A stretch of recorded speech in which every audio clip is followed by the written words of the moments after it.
হিন্দু ধর্মে বিপত্তারিণী ব্রতের গুরুত্ব অনেক। দেবী দুর্গার 108 অবতারের অন্যতম এবং দেবী সংকটনাশিনীর একটি রূপ হলেন মা বিপত্তারিণী। বিশ্বাস অনুযায়ী ভক্তিমনে এই পুজো করলে যে কোনো বিপদ থেকে রক্ষা পাওয়া যায়।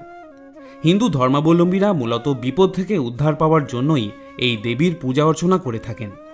সংসারের যাবতীয় বিপদ দূর করতে হিন্দু মহিলারা এই ব্রত পালন করে থাকেন। এই পূজার একটি বিশেষ নিয়ম হল সবকিছু 13টা করে উৎসর্গ করতে হয় দেবীকে।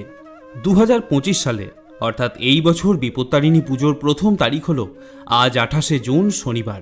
বিপত্তারিণী ব্রত পালনের পরবর্তী দিনটি হল 1 জুলাই বা 16ই আষাঢ় মঙ্গলবার দিন।